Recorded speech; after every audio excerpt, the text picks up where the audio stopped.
So I'm going to show y'all a video of this no good racist white supremacist pastor in the pulpit trying to justify slavery and downgrade African culture. And then I'm going to be back with my commentary. Warning alert, if you're sensitive to me speaking out against Christianity and the Bible, you might want to click away from this video. But if that's what you're choosing to do for yourself, I'm not opposed to it, as long as it's empowering you. My only opposition to it is if you praising the white Jesus, because your God can't look like your enemy. And with that being said, let's get off into this video. They were brought over into slavery, which wasn't right, but they got the gospel when they got here. And you know what? I bet you there's a lot of Africans, if they hadn't been brought over, not saying it was right, don't misunderstand, not justifying the slavery in the situation, but still, with God, I still believe He used it.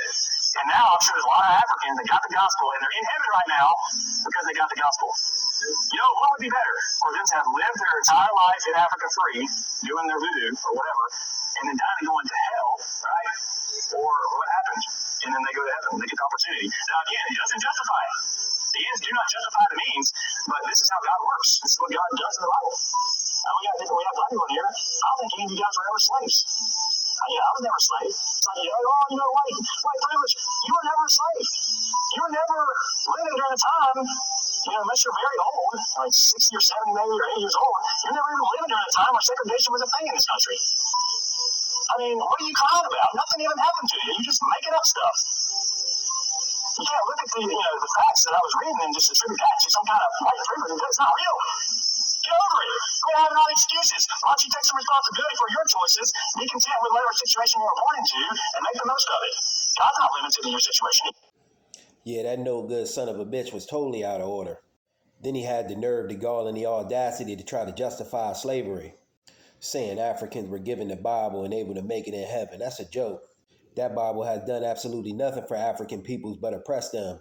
And the concepts of that Bible was taken out of ancient Africa and misinterpreted, flipped, and remixed, just like Judaism, Christianity, and Islam, and used against African peoples. That's a myth that Africa didn't have societies, and African societies weren't structured. We had complex civilizations before the rude intrusion of Europeans into our people's affairs. The symbol of God isn't man or woman, it's the family. The white man had to create myths around who God was to wrap his mind around it. In ancient African culture, we knew you couldn't wrap your mind around God. It's all things. We didn't give them all our knowledge and sciences. We just gave them enough to organize their barbarity into a civil order. And out of that structure, body of knowledge came Christianity, Judaism, and Islam. And the European added fairy tale folklores and fantasies, what have you, and called it their holy books. Western religion, especially Christianity, always wants to downgrade Africa and African spirituality. Voodoo, what have you. Because if the African man or woman gets a hold of this knowledge, it will empower and free them. Years ago, Western doctors, white doctors, even went to see hoodoo and voodoo workers for healing when they had a problem that their medicine couldn't address. A lot of hoodoo and voodoo workers were becoming wealthy right out of slavery, and the white man didn't like this, so he created degrees and documents that you needed to be able to practice medicine. But that white pastor's foolishness showed you why it's so important that we as black people know and understand our history. Because if you don't know your history, you could have easily been deceived by this. I urge African peoples to study voodoo and hoodoo because it comes from your ancestors. The European has programmed and conditioned some of our people's minds to be opposed to African ideas and accept European ones. Our ancestors practiced hoodoo on the plantation. But it had to be done in secret because the slave master wanted you to only look at that Bible to keep you in oppression. Also, this foolish-ass racist pastor went on to say that no people in the room were slaves, as if to say forget about slavery. Me, I'm going to keep talking about slavery and the injustices done to my people, and I give a damn who likes it or not.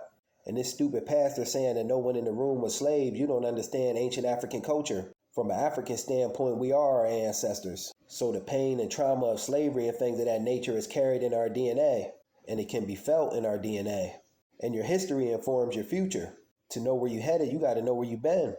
A people that fail to understand their past is destined to repeat it. If African people's history taught us anything, it's that Europeans, for the most part, can't be trusted. And shame on them black folks in the congregation that just sat there and listened to this racist, white supremacist pastor give his sermon. Y'all ought to be ashamed of yourselves, listening to this anti-black pastor, hiding behind religion in the pulpit and using it to spew hate towards black people. African peoples was given absolutely nothing by Europeans, but chains, oppression, and bondage. We were here first, and despite all they're trying to do, we'll be here long after. Peace.